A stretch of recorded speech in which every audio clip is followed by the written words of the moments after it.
Acompanhe a partir de agora mais um podcast do Preto no Branco. Programa de hoje: Batendo o Guizo, o veneno da política com Miguel Dias. Um oferecimento do Grupo Mantovani, investindo no presente, construindo o futuro. Alô, amigos, um grande abraço. Com a graça de Deus, mais um podcast Batendo o Guizo, o veneno da política. Nesta sexta-feira, que é dia de Preto no Branco, jornal impresso, já circulando desde cedo nas bancas e nas ruas, com as notícias e as informações aí de Cascavel, da região e do Paraná.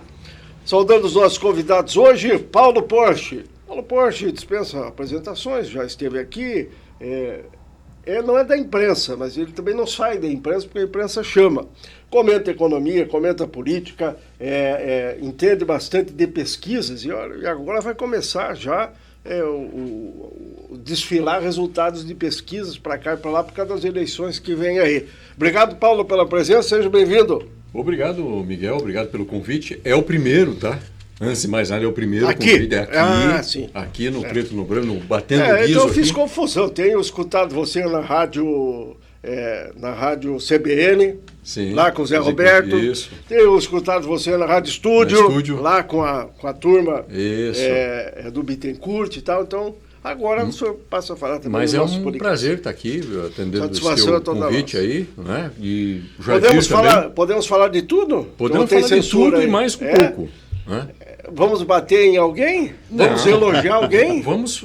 Não, então como é que não? Se tivermos que bater em alguém e elogiar ao mesmo tempo, é isso que nós faremos aqui. Não tem problema. Né? Jadir Zimmermann, nosso diretor de conteúdo aqui da casa, ao lado do nosso diretor comercial, o Leozinho, que não está aí, mantém aqui o nosso jornal, o nosso podcast agora, temos o portal, enfim, e hoje aqui convidado vai ser entrevistado, porque nós temos aqui, viu, o Paulo e amigos do nosso podcast, Caos no Acesso, é a manchete principal da edição de hoje.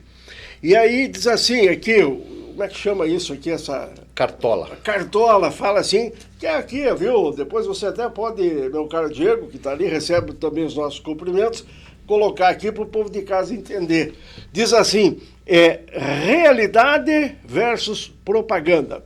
E aí, Jadir, o pessoal disse que você resolveu, de repente, bater na administração, judiar do prefeito e tal, com essas matérias, com algumas posições mais ácidas e tal. Aí. É essa a realidade, esse é o objetivo. Obrigado pela presença. Olá, Miguel. Satisfação participar do teu podcast. Normalmente eu estou do outro lado, né? Mas hoje vamos lá participar do programa. O senhor está com sorte porque eu estou meio resfriado, né? Está calmo. Então eu estou mais calmo hoje. Mas esse guizo aí, ele é domesticado, é da casa.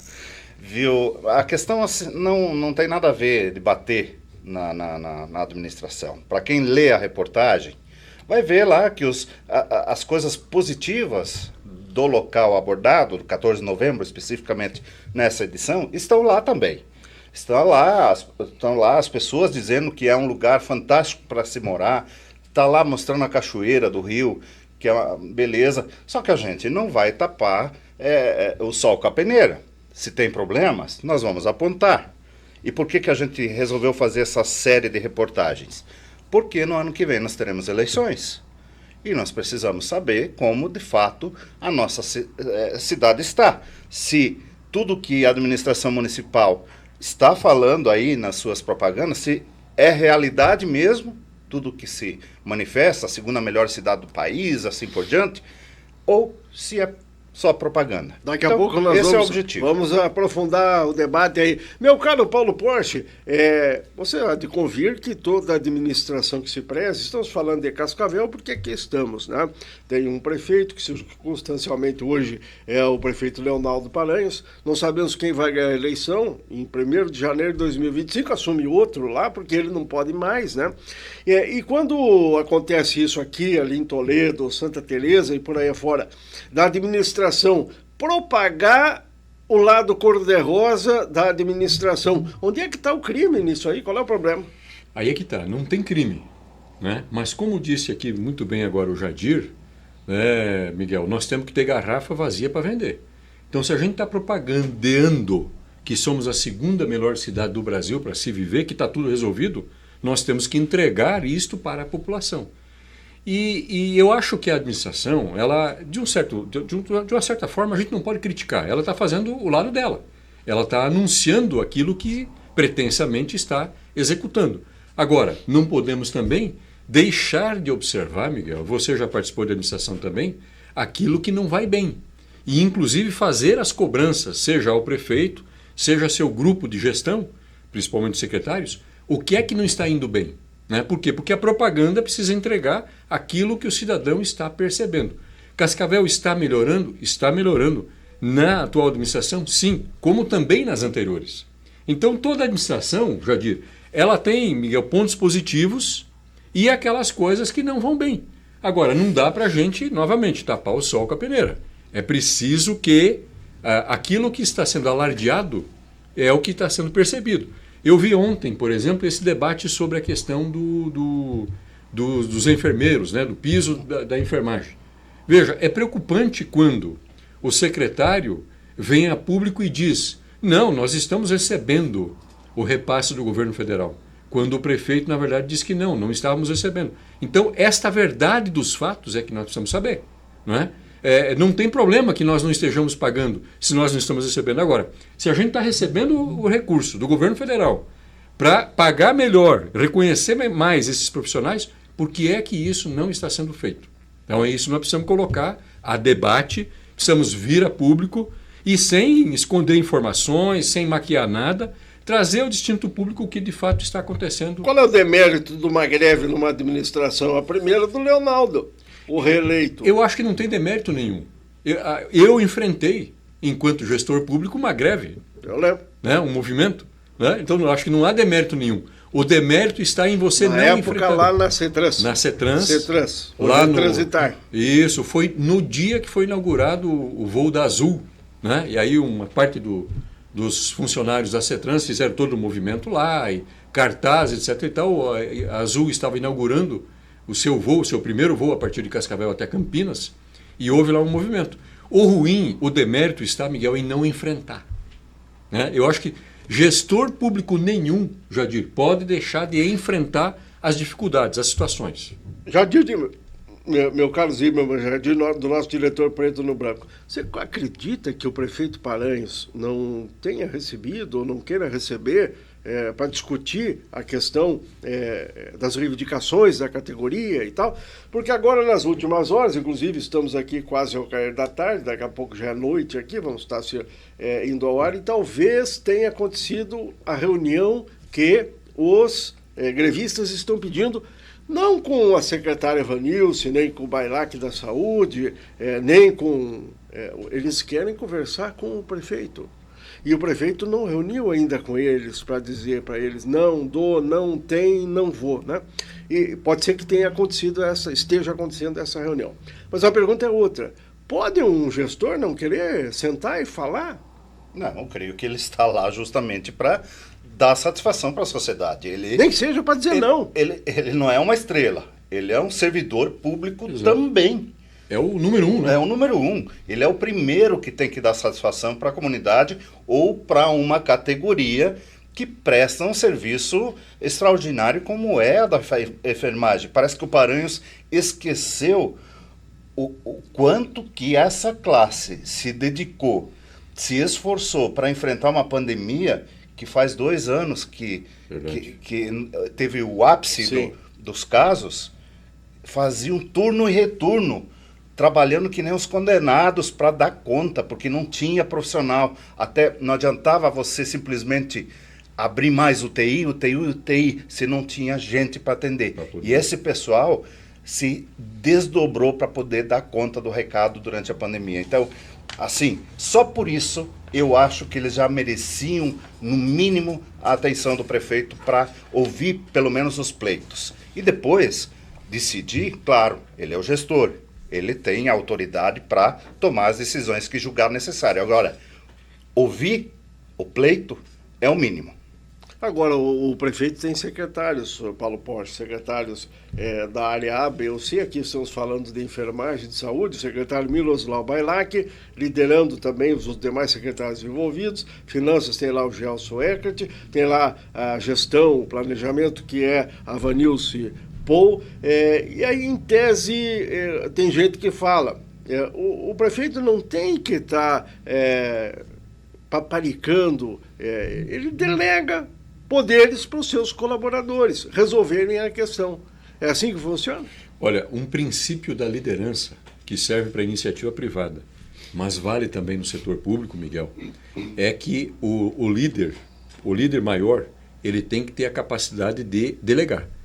Para quê? Para que ele tenha tempo de lidar com os abacaxis mais pesados. E este, na minha visão, é um abacaxi pesado, porque é um segmento importante do funcionalismo público que está colocando uma queixa na mesa. E o prefeito ele tem que arrumar um espaço na sua agenda para poder atender estas pessoas, esses profissionais. Então, eu acredito que sim, mesmo que ele tenha que dizer não, Jadir. Eu acho que faz parte do faz parte, ele é o gestor. Ele é o gestor, ele sabe qual é o dinheiro, né? Aliás, parece que aí o Tribunal de Contas do Estado já fez mais uma recomendação de um sinal amarelo com relação ao índice prudencial. Sim, já passamos dos 51. Passamos dos 51. Estamos então, indo para os 53, o que é muito ruim. Daqui a pouco já é vermelho, não é sinal amarelo. Né? Então, o prefeito sabe desses números e sabe o que é que ele pode. Agora, veja, se ele está recebendo esse recurso do governo federal, né? Não sei, eu não tenho convicção dessa informação. Não, houve repasse. Houve repasse. Houve repasse, já está devidamente documentado. Bom, e segundo a versão dos últimos momentos da administração, ela repassou alguma coisa para os salários dos servidores. Certo. Mas diz também o servidor que não é a questão do piso que está levando a essa discussão do momento e ao movimento. Uhum. É justamente uma série de outras reivindicações, certo, e uma falta assim, de mais carinho do prefeito para com os servidores. É isso que eles estão pedindo. Bom, veja, saúde, né, assim como educação, mas principalmente a saúde, o Jadir lembrou bem, são profissionais que atuaram na pandemia, sempre é um setor crítico na gestão municipal, seja no âmbito municipal, seja no estadual, seja no federal. E segurança, eu acrescentaria. Segurança também. Segurança também, agora, principalmente agora nesse momento. Mas falando da saúde especificamente, né, Miguel? O que acontece? É preciso que o prefeito esteja próximo. Eu lembro muito da gestão Lísias Tomé na área da saúde. Ela não foi bem em outras dimensões, a gestão Lísias, em outras dimensões da gestão. Mas especificamente na saúde houve um atendimento muito preciso, muito próximo, uma presença do prefeito, do secretário da época, houve treinamento intensivo, inclusive sobre relacionamento entre as pessoas, relacionamentos interpessoais, na época da gestão do Lísias, né? Especificamente na área da saúde. Por quê? Porque é um servidor que fica sujeito diariamente às dificuldades, a muitos atritos com o público, a dificuldade que a própria doença gera, né? E essas pessoas lidam com isso diariamente. Então é preciso sim uma atenção diferenciada para esse segmento. Já eu vou perguntar para o Paulo o que ele pensa sobre a atuação do vereador Edson Souza nesse contexto. O único vereador dos 21 que está dando a cara ao tapa, mas ninguém está na linha de frente. Como é que se explica isso? 19 ou 20 até dos 21 são governistas. Então, vamos tirar a professora Lília aí, que está meio prejudicada ultimamente, meio adoentada e meio ausente e tal, não tem aparecido muito, então sobrou só um dos 21. Já vamos considerar isso aí. Jadir, aqui nós temos então caos no acesso e falamos do 14, certo? Do 14. Tem coisas boas e coisas ruins lá. Agora, vai ser só isso? Vai ser só lá? Qual é o planejamento do jornal para essas matérias e daqui para frente? Todas as localidades serão visitadas pela nossa reportagem. Nós nos dispomos a ir no local, conversar com as pessoas, conversar com o presidente do bairro, conversar com o presidente da comunidade religiosa, seja quem forem as lideranças do bairro, conversar com o vereador que representa a comunidade. Não é só bairro, nós vamos fazer no interior também. Os distritos também serão contemplados nessa série de reportagens, justamente para nós traçarmos um raio-x completo do município de Cascavel. E isso, Miguel, isso vai servir de pauta para a nossa atuação depois lá no período eleitoral, para cobrar dos candidatos. Escuta, e lá no 14 de novembro, o problema lá da ponte, que chove um pouquinho, já transborda o rio. Qual a solução para aquilo? Cobrar o vereador que eventualmente quer a pessoa que quer se colocar para disputar uma das 21 cadeiras, qual o comprometimento que ele tem com os reais problemas da população de Cascavel. Não é simplesmente pintar meio fio, pintar asfalto, tem que atender tampar as pessoas, buraco, tampar que buraco. falo, né? Exatamente. Também, e colocar não precisamos lâmpada no poste, né? Exato. Nós temos problemas, faz parte do serviço público mas também. Tem coisa mais séria. Então, esse é o objetivo da matéria, das matérias. Não é atacar o prefeito. Se a coisa estiver boa, nós vamos mostrar as coisas boas. O prefeito não gosta disso aí. Não, claro. Mostra que nem tudo é tão... O passado prefeito, o último também não gostava. Nenhum prefeito gosta. O próximo prefeito também não vai gostar. Mas e aí? A imprensa tem que decidir, né? Ela é soberana, a sua linha editorial. Isso vai do que decide e quem vai falar, o dono amiga? da TV, o responsável pelo jornal, lá na rádio, né? Mas não vou ser eu que vou falar. Quem vai falar são as pessoas que moram ali. Não vou ser eu. Né? Eles que vão dizer. Se eles falarem, não, aqui tá, é um paraíso, é o que vai sair. Nós vamos escrever que é um paraíso. Certo. Agora, se ele falar que é um inferno, nós vamos escrever que é um inferno. Aliás, né, Miguel? Pois não? Só para entrar nesse tema um pouquinho, são poucos veículos de comunicação de Cascavel que estão com essa independência editorial, colocando de uma forma clara, elogiando quando for o caso, mas também mostrando insatisfação ou estruturas que não estão funcionando, como essa ponte aqui, que é um caso antigo. Né? Lá no 14? No 14. Meu Deus! É um caso desde Estou o 14. Há 30 anos aí, faz 30 anos que quando chove em Toledo, começa a transbordar aqui. Então, eu acho que, assim, elogiando aqui a linha do Preto no Branco, também aqui do teu podcast, porque vocês têm mostrado de uma forma evidente, de uma forma clara, de uma forma isenta, inclusive, sobre as coisas positivas e as não positivas de Cascavel. Porque é no não positivo que nós justamente pautamos os candidatos, como você está falando. Aqueles que pretendem ser os futuros gestores. Falamos deles, vamos falar neles aqui, não tem como fugir. Se não tiver conhecimento e se não tiver preparo, fique em casa. Não se apresente. Não se apresente. Porque eu acho que não só aqui, porque o jornal está fazendo isso, eventualmente Popil lá na Tarobá resolva fazer também uma série de reportagens, né? A Eliane lá na KTV e assim sucessivamente. Não estamos aqui dizendo que não ocorram, cada um do seu jeito, claro, esse mesmo tipo, né? Mas na verdade, assim, esse pessoal que quer disputar tem que provar que sabe e de preferência dizer, eu resolvo a ponte lá do 14, a enchente, em 1 ano, 2 ou 3, assim, assim e assim. Porque senão o povo... Eu me lembro do debate que aconteceu no ano 2012, naquela campanha eleitoral, Miguel. Acho que você lembra, não sei se o Jardim vai se lembrar, mas num debate num desses veículos, num desses canais de televisão, um candidato perguntou para o outro, o que o senhor vai fazer para resolver o problema da ligação entre a Valdemar Casagrande e a Rua Munique? Né? Em que pese ali haver, evidentemente, um certo ar de pegadinha, mas o candidato perguntado, Jadir, ele não soube responder. Por quê? Porque ele não sabia onde é que era. Né? Então, o que esse tipo de matéria faz é ajudar o candidato, inclusive, não só a administração, como o futuro candidato, a identificar a realidade dos fatos. Qual é o problema? Né? Eu vejo aqui, você falou aqui de arrumar o asfalto. Uma das principais críticas que eu faço, continuo fazendo e continuarei fazendo enquanto não for resolvido, Miguel, é justamente o jeito que é feito o serviço. O tapa-buraco? O tapa-buraco. Tirar de cima do caminhão. Pegar uma pazona lá de cima do caminhão, joga lá e o outro vai vira a enxada e bate em cima. Pronto. E está tudo certo. Primeira chuva já infiltra a água. Arremata botando pé. Como é que nós podemos dizer que nós somos a segunda cidade mais desenvolvida do Brasil se nós oferecemos ainda esse tipo de serviço para o cidadão?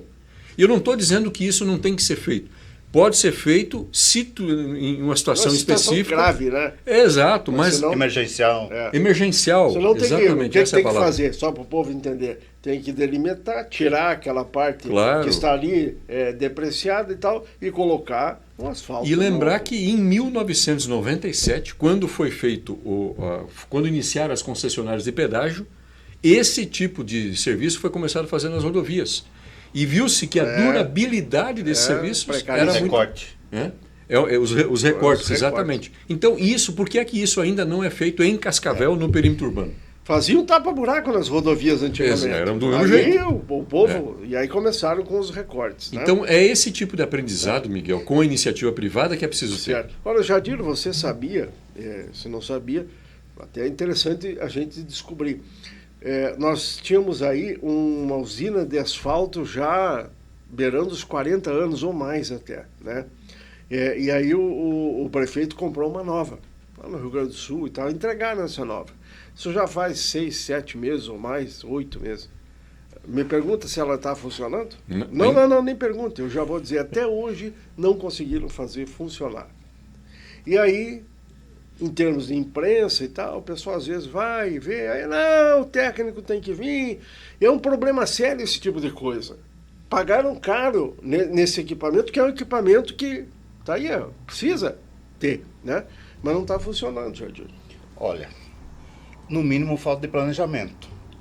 Se tinha um equipamento melhor para ser usado e foram lá e compraram, sem saber como que ia aproveitar esse material, é falta de planejamento. É desperdício de recurso público. Era melhor, então, ter usado esse recurso e ter terceirizado. Não é? O que adianta eu construir um estúdio e não tiver gente aqui para tocar o podcast?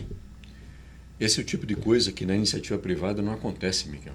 Eu não sabia que a usina... A usina está empacada. Não tinha conhecimento. Até a semana passada estava empacado, que eu sei. Porque, veja, na iniciativa privada, quando você pega o dinheiro, você aplica lá, você quer ver as coisas acontecendo. E se são 8 meses que ainda essa usina não está funcionando, quem é que vai responder por essa inação, por essa falta de... Porque são... quantos milhões custou essa usina? Isso beira a improbidade. Isso beira a improbidade, sem dúvida nenhuma. Além da compra em si, também tem o prejuízo, vamos dizer, para a comunidade, da questão de não estar trabalhando, Exato, de não estar ajudando a resolver os problemas. Acho que esse é o principal prejuízo, Miguel, porque o dinheiro da usina nós já pagamos, nós já geramos para o município, os pagadores de impostos. Agora, o não funcionamento dela...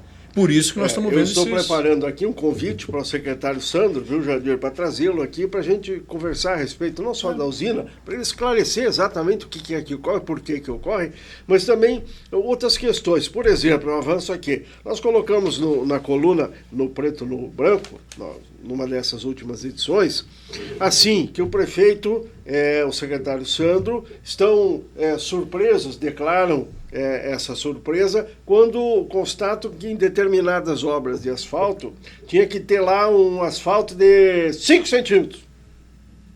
E aí eles vão lá e tem 2,5.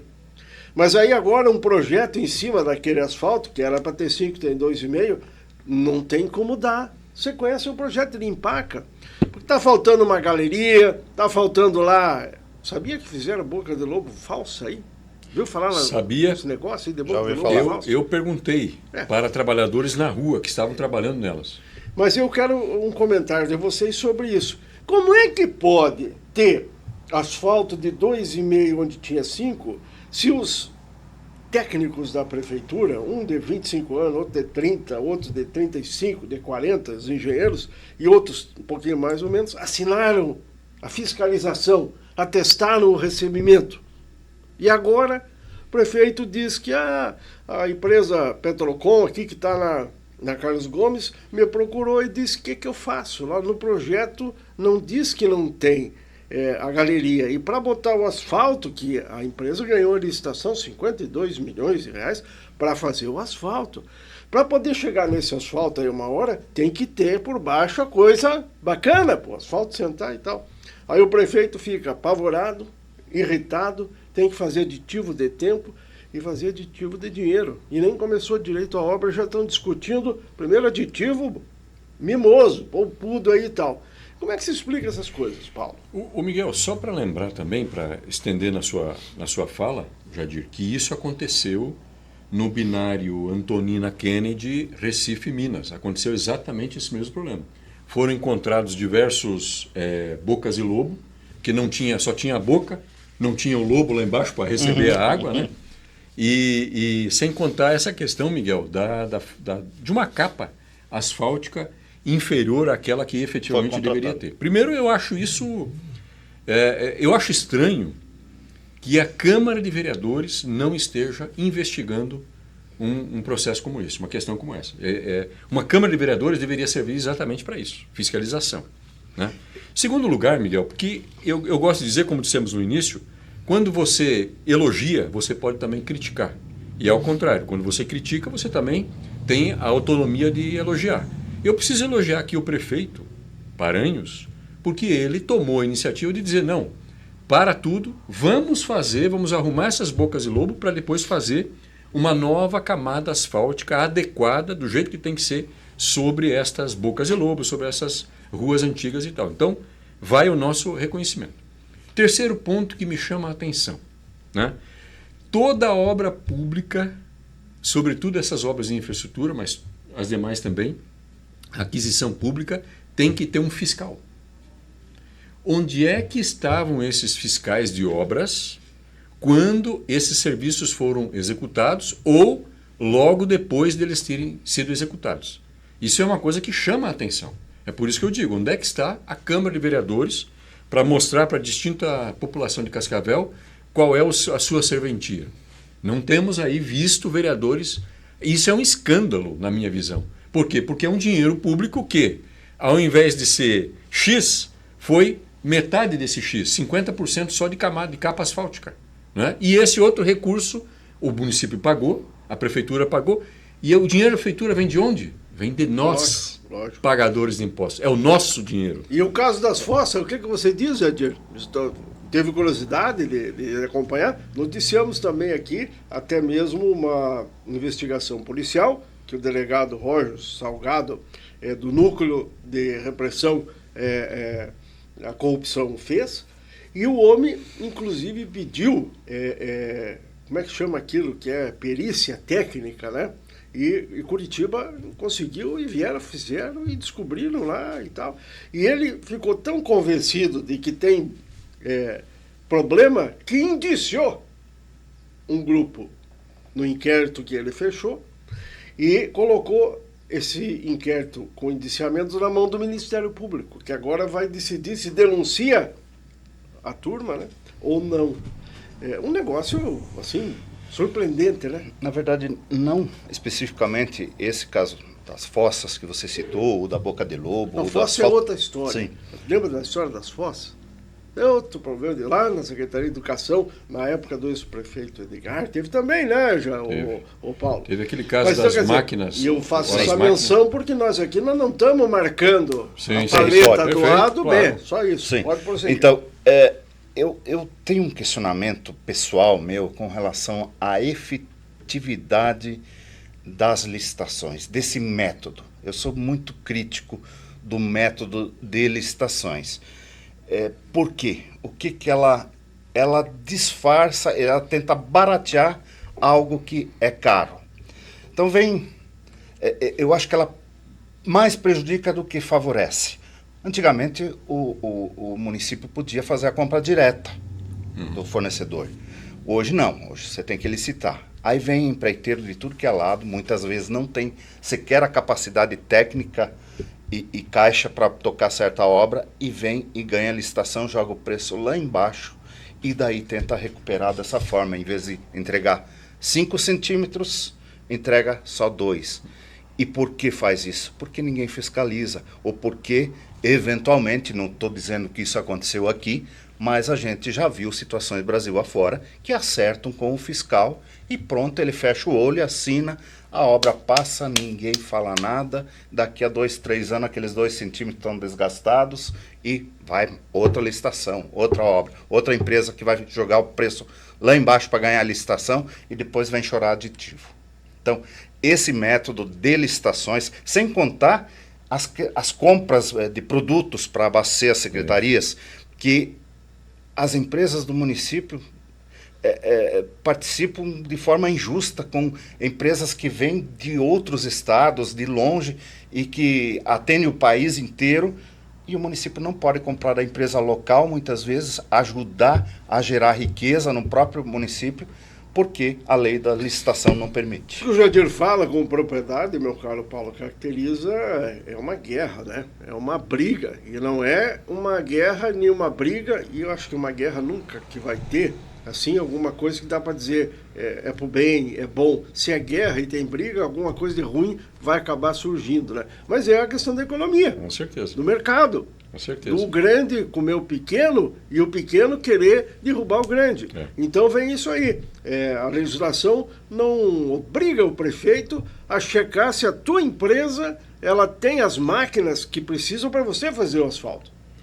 E eu, que sou teu concorrente, eu posso denunciar que não tem. Mas acontece que tu vai vir depois pedir para mim fazer um precinho com você e eu vou dar minhas máquinas para você. Você vai receber da prefeitura e vai me passar o dinheiro. E a prefeitura tem uma obrigação contigo e tu com ela no contrato. Mas chama-se o Três Cantos, o famoso Três Cantos que existe, e isso tem em todos os segmentos. Pergunta para o Paulo, mas muitas licitações dão desertas, o pessoal não aparece, e aí empenha, engata, ferra o prefeito. Como é que resolve isso? Não tem como resolver senão gerar uma concorrência maior nos processos. Concordo muito com uma das coisas, porque eu vivi isso que você falou, Jadir, que é, Miguel, a questão de você estabelece um preço na licitação, né? Que é um preço pretensamente competitivo, mas para economizar para o setor público, e aí você não gera disputa porque o preço está muito baixo. Né? Então, realmente o modelo, houve um avanço, de certa forma, na legislação, o regime direto de contratação, né, o RDC, para grandes obras, por exemplo, aquela ponte lá Ponte de Matinhos, Guaratuba, lá agora, é um desses modelos que, inclusive, o contratado desenvolve o próprio projeto. Então, é um modelo, mas nós estamos falando aqui das pequenas coisas, é matéria de expediente para a prefeitura. Sei que você ia falar da ponte do rio que cai, lá da obra do Ecoparque da região norte, mas não, infelizmente. Pois é. E aquilo é o tipo de exemplo, né? Um belo exemplo de que fica pendurado. Quer dizer, é uma coisa que acaba não sendo resolvida no setor público, todos empurram com a barriga, todo mundo tem razão, né? Mas ninguém vai preso. Ou seja, ninguém é responsabilizado. Aliás, é um grande problema que nós temos no setor público no Brasil, Miguel. A impunidade. A impunidade. Né? Não há responsabilização. Não há a fulanização dos desvios, das práticas nocivas e até mesmo e sobretudo, isso é um problema latino, não é um problema brasileiro, é um problema do latino.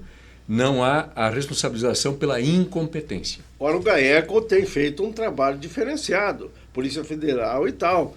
Nós tivemos no passado, em outras administrações, operações que aconteceram no clarear do dia, a prefeitura cheia de agentes, fazendo levantamentos e tudo mais. Agora, recentemente também, nós tivemos a Secretaria de Obras, também com questões lá de servidores que acabaram se exonerando, indo embora, mas estão respondendo também às investigações. Então, eu penso e pergunto se nós temos uma mudança de rumo e também para esses aos quais nos referimos, que vão assumir o comando, eles vão ter que trazer a sua equipe de secretários e vão ter que preencher os cargos comissionados e vão ter que trabalhar com os servidores de carreira, licitando, comprando e gastando. E olha que em 2024 vai ser 2 bilhões 180 milhões. 2025, o que vai ser previsão orçamentária?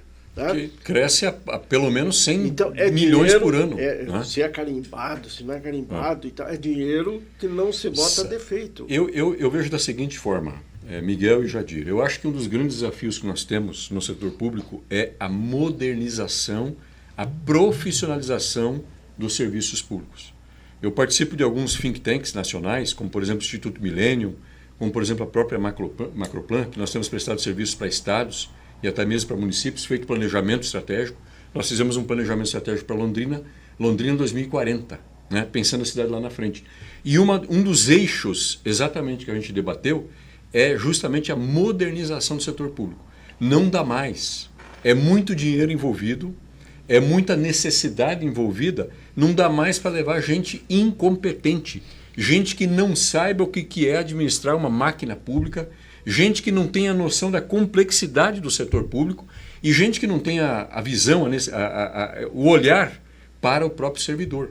Porque o servidor, Miguel, ele está lá. Ele é um cidadão que está concursado. E ele, se você não der capacitação, ele vai continuar praticando as mesmas coisas que ele aprendeu anteriormente, em outras atividades que ele tenha desenvolvido. Então você precisa treinar, você precisa capacitar pessoas, inclusive não só nos aspectos administrativos. Outra coisa, melhoria de sistemas. Uma das vertentes nacionais hoje de debate, das cidades inteligentes inclusive, é a agilidade institucional. Eu pergunto, para dar um exemplo bem básico aqui para o nosso ouvinte aqui, telespectador. Quando você liga no 156 da prefeitura, Jadir, quanto tempo, Miguel, demora para que a lâmpada no poste na frente da tua casa seja trocada?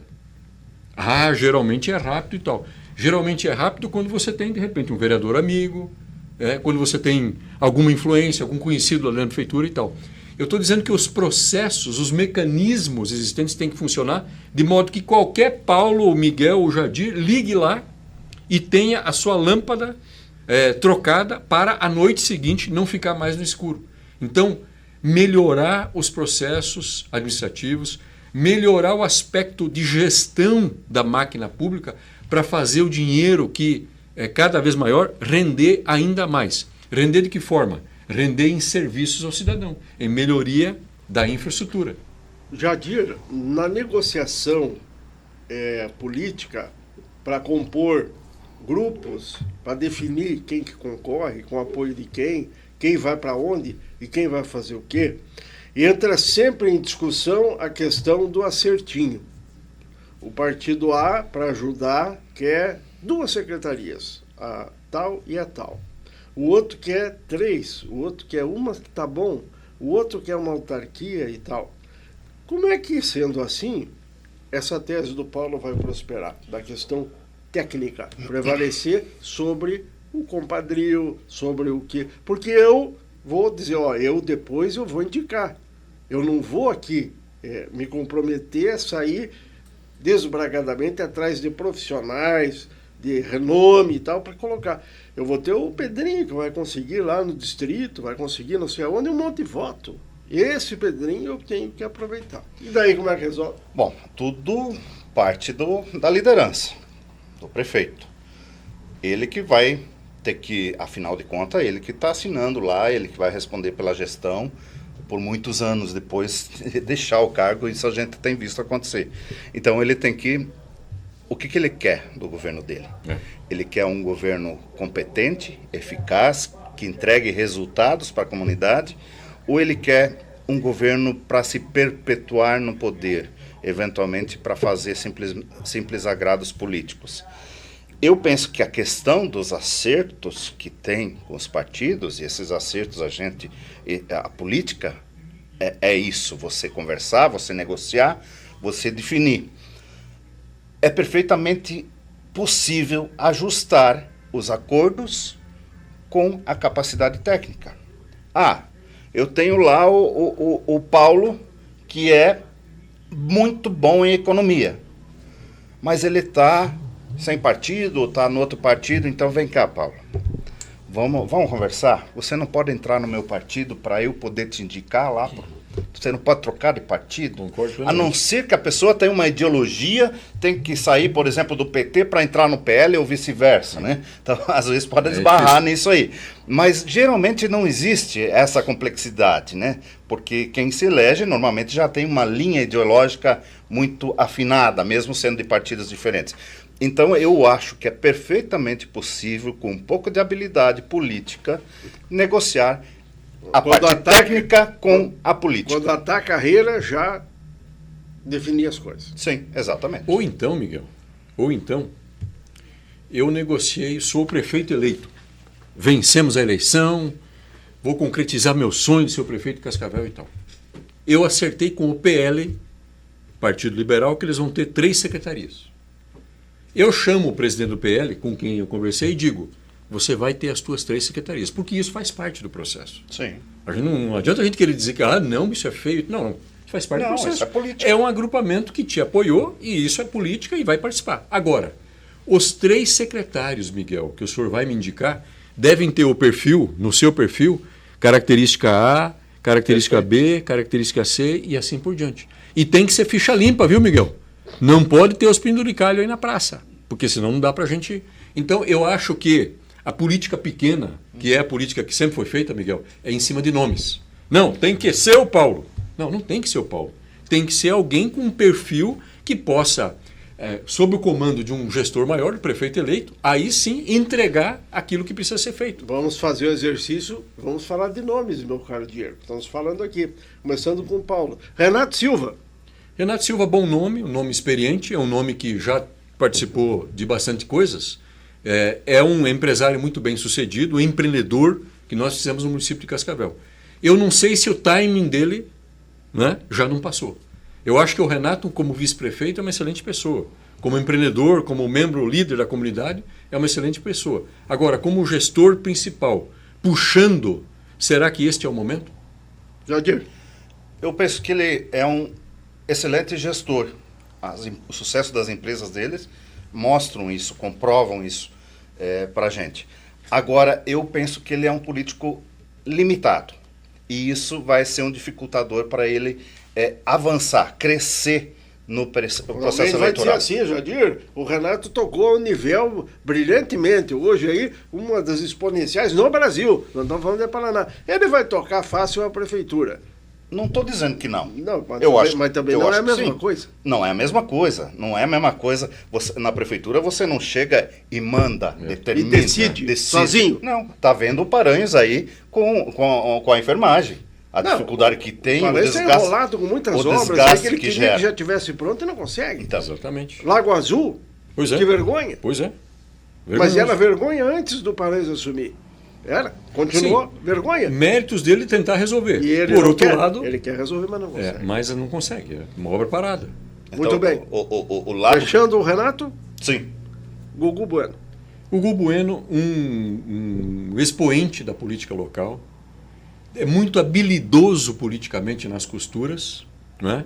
Ele será um dia prefeito de Cascavel. Mas não vejo ele agora como o próximo prefeito de Cascavel. Dizem até que o Ratinho não vai permitir, ou não vai deixar, ou vai dizer, vamos formar grupo com um candidato forte, e aí mais para frente você vai. É possível.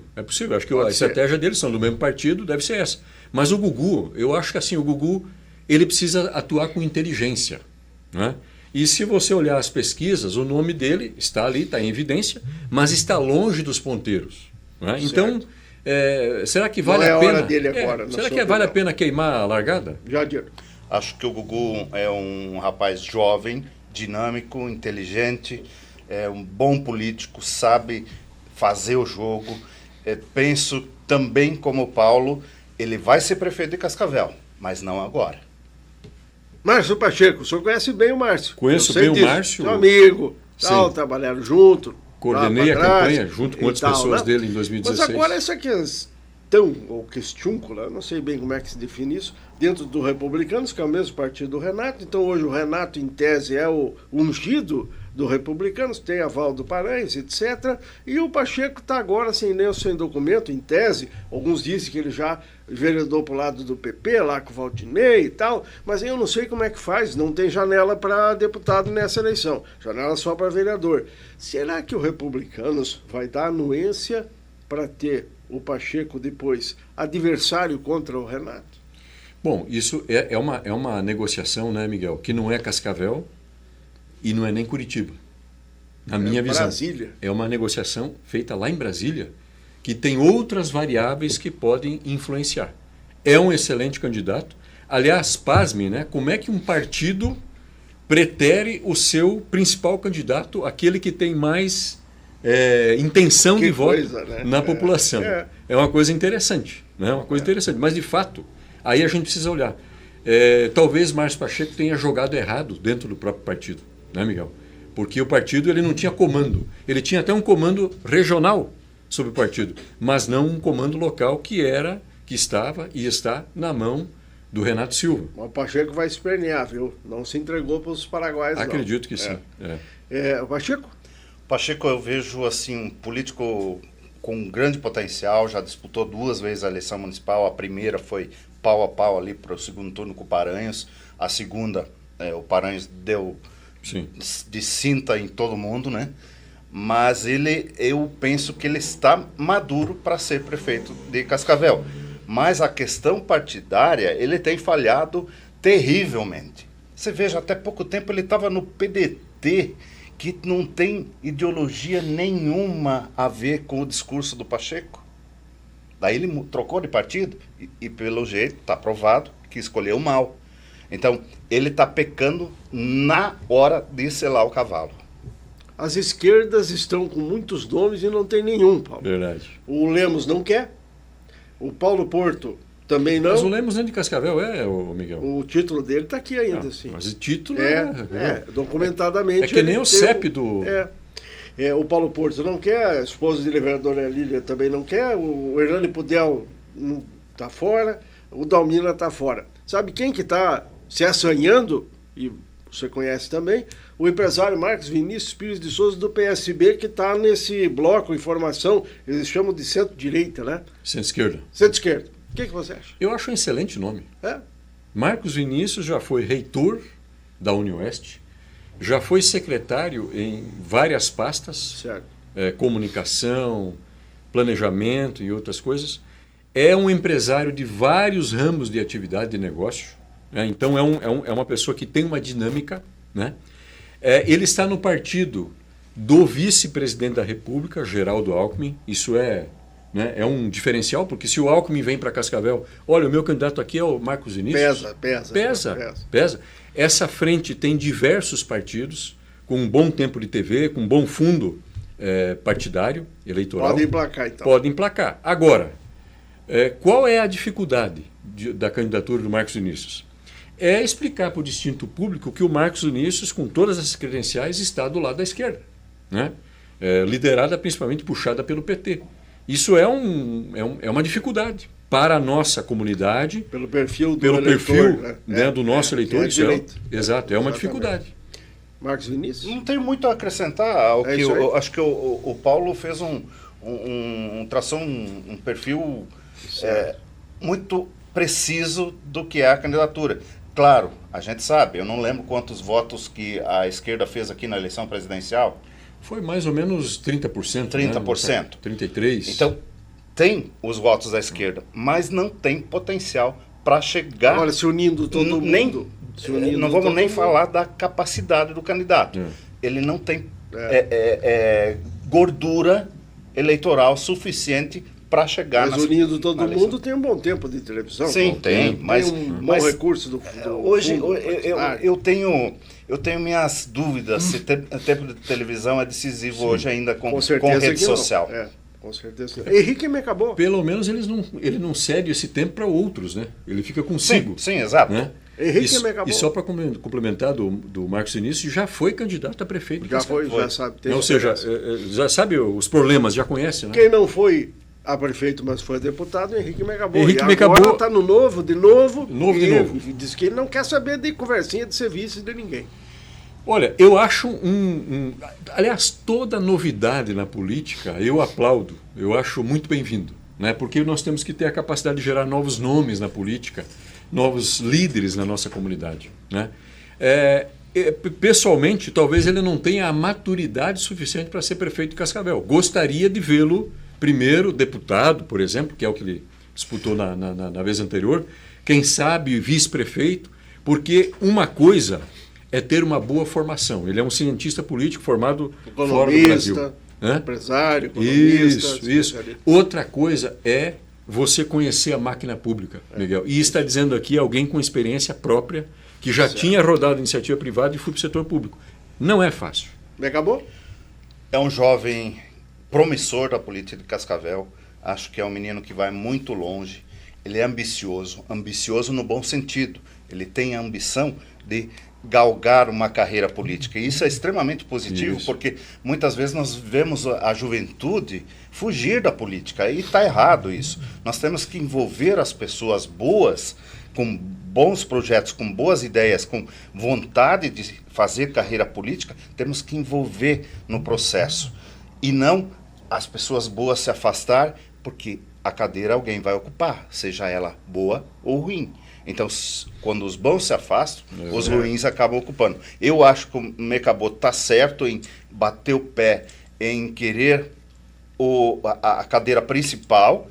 Não creio que ele vai chegar, mas ele vai marcar o nome dele mais forte. Ele já marcou ano passado, surpreendeu como sendo o segundo candidato federal mais votado no município, com mais de 15 mil votos. Na Câmara de Vereadores, 2 vereadores prefeituráveis.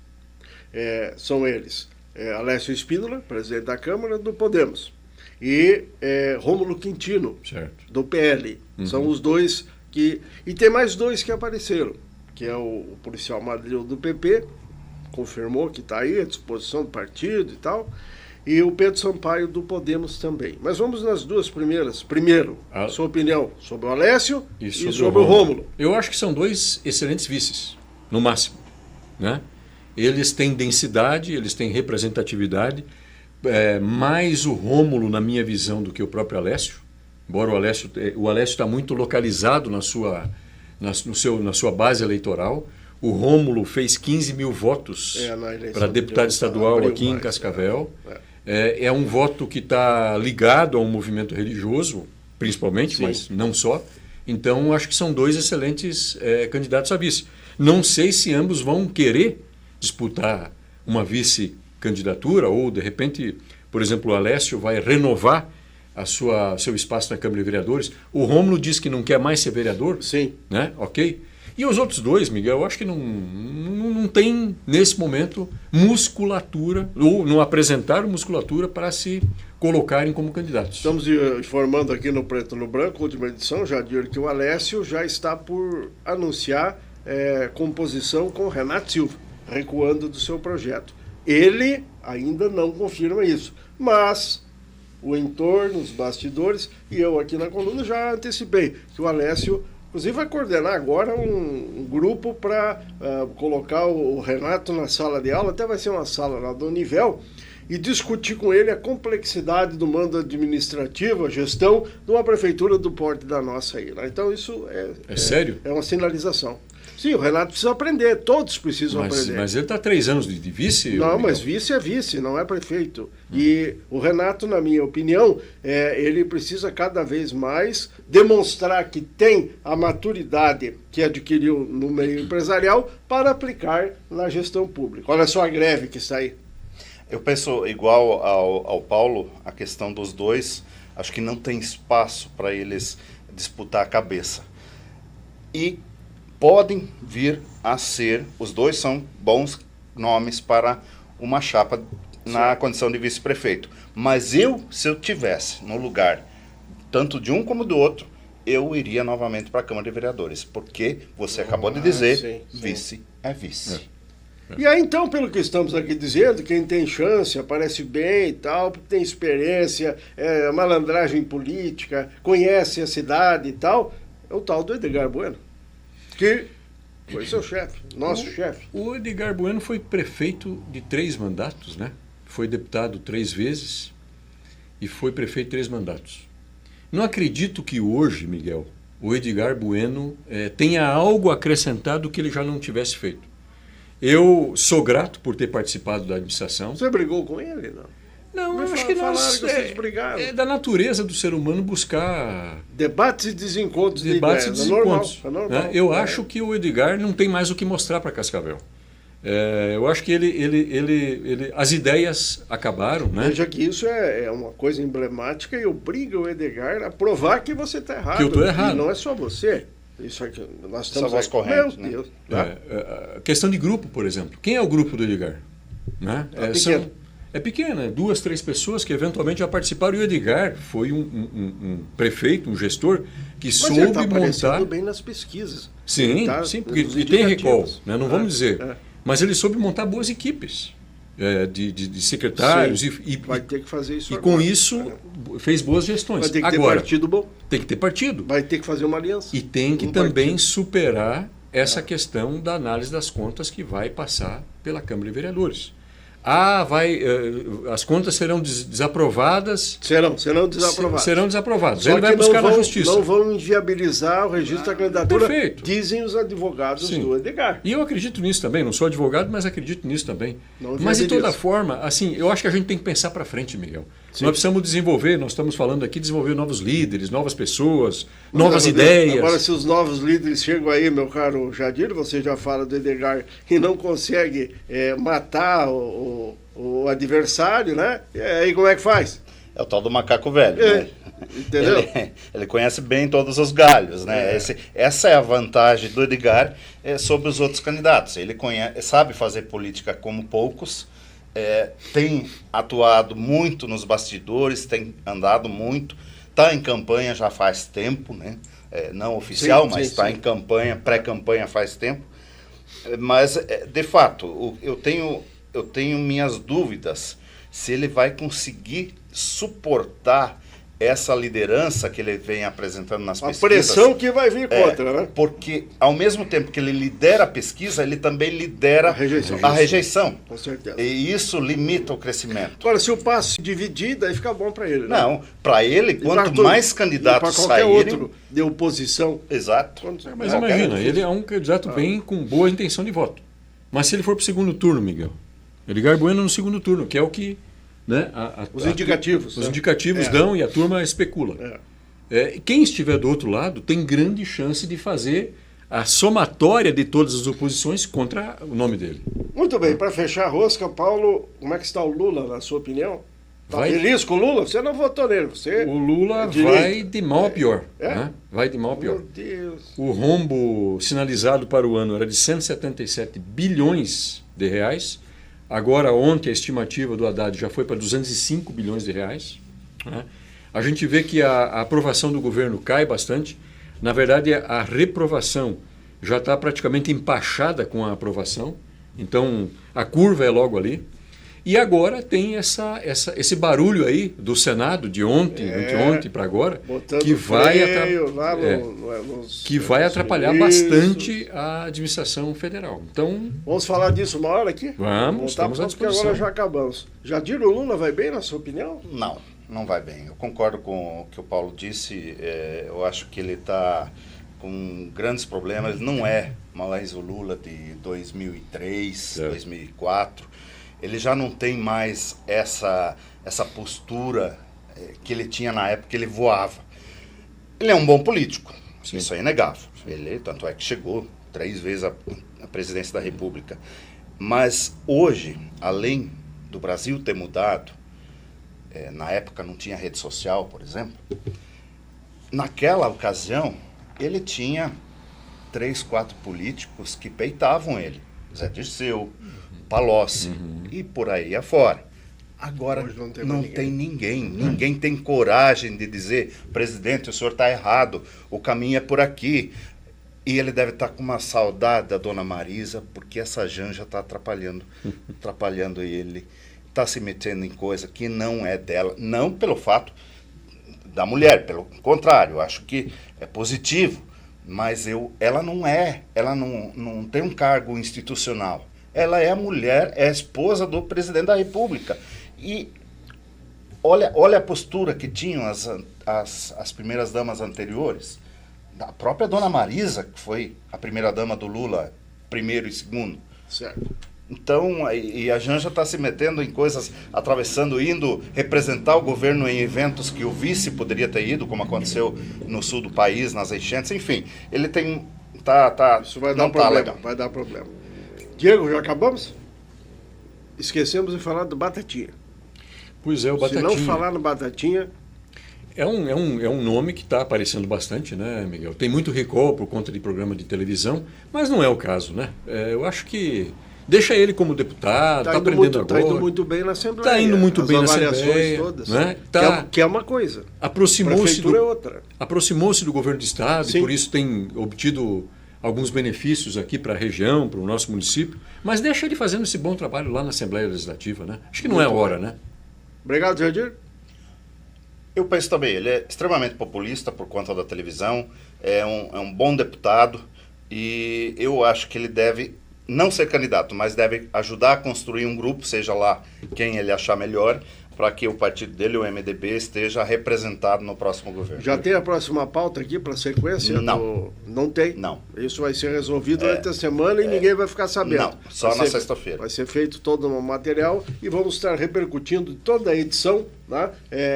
As matérias que vão estar sendo mostradas, as entrevistas e tudo mais. Isso tudo em nome aqui do nosso Preto no Branco e também do nosso grupo Mantovani, que nos acompanha, né, Jadir? Nosso Fernando apoiador. Mantovani, a turma, toda a família lá, que inclusive acompanham os nossos podcasts do começo até o fim. E depois dão um pitaco, dão uma opinião e tal, né? Às vezes boa, às vezes não tão boa, e é assim que tem que ser. Claro. E quem quiser entrar em contato com o Preto no Branco para falar, para dizer, para xingar, também pode, né? Tem nossas redes tem sociais. Tem as redes sociais, tem os acessos. Tem o telefone do jornal, tem... Qual é o telefone do jornal? Eu não sei o telefone de cor, mas... Então vai procurando aí, enquanto eu pergunto pro Paulo, por que que... Você quer o telefone do jornal? Não, por que que você e o doutor Kozak não estão mais com o podcast Veritas? A gente tem que estar procurando Patrocínio, né? Quem sabe o Preto no Branco? Não. Não tem como. Patrocínio é para nós, aqui nada de botar para fora. Patrocínio tem que vir. Né? Não, mas a gente volta aí brevemente. Tem que voltar mesmo. Tem que voltar porque o patrocínio é importante, você tem uma despesa, né? E estava saindo vocês têm uma do nosso linha investimento. Boa, combina e tal, e é importante. Nós temos uma poluição grande da comunicação em Cascavel ou não, Jadir? Muita rádio, muito jornal, muita televisão, radinho aberta, fechada, jornaleco, jornalão, podcast e tal. Agora mesmo aí o cidadão me ligou e disse, olha, eu estou botando no ar 2 podcasts, cidadão me disse. 2 podcasts. Mas eu não tenho técnico, tem um técnico aí, eu lembro de você, viu, o Diego? Mas o Diego já está trabalhando na Rádio Capital, já está trabalhando aqui. Não vai ter tempo de pegar mais nada, mas eu lembrei de você. E você falou que não adianta ter o estúdio, o físico, se você não tiver as pessoas. Comentário sobre a nossa imprensa. É difícil, hein? Mas é uma guerrida imprensa. Eu gosto muito da nossa imprensa. Eu penso assim. Eu não gosto para ver. Outro dia eu estava conversando com um líder político de Palotim. E eu perguntando assim, aí ele me contou uns episódios. Tá, e a imprensa? Tudo quieto. Então, a cidade que tem uma imprensa rica, tem uma variação grande de veículos de comunicação, como tem Cascavel, as coisas no setor público também andam melhor. Porque sempre tem ali alguém colocando o dedo na ferida, cobrando, pedindo explicação, pedindo satisfação, e esse é o nosso caminho. É o caminho entre o público e o interesse da comunidade. Nesse sentido, eu acho que o Duca Siriprandi da Estúdio tem toda a razão. O barulhão da nossa grande imprensa, numerosa e tal, é um barulhão pequenininho. Poderia ser muito maior, em todos os sentidos. Não estamos falando só na questão política, viu, Paulo? Sim. Mas é isso que temos e é isso que temos que prestigiar. Um abraço, até a próxima. Obrigado, Miguel, obrigado pelo convite, obrigado, Jadir, aqui, enriqueceu aqui o Batendo no Guizo e sou leitor assíduo do Preto no Branco, vou acompanhar essa série aqui de entrevistas de vocês. Assine, faz favor. Faz tempo que eu estou numa campanha para nós termos mais um assinante aqui. Aliás, você me deu uma ideia, né? Não ele, mas assim, os prefeituráveis, cada um podia fazer uma assinatura do jornal e ir acompanhar a série de reportagens que vai estar bem informado sobre Cascavel mesmo sem andar nos bairros. Mas vocês ainda não são assinantes do Preto no Branco? Tem uns que não. Alguns que não. Tem uns que ficam esperando que outros venham e tragam, mas todos eles acompanham. Você pode ter certeza. Todos eles acompanham o Preto no Branco aqui. Aliás, tem gente brava com o Preto no Branco, né? Sempre tem. Um ou outro fica bravo. E tem gente feliz também. Tem. Importante. Diego, obrigado, um abraço, Leozinho também. Vamos encerrando aqui o nosso, porque temos que preparar o próximo Batendo Guizo. Até lá.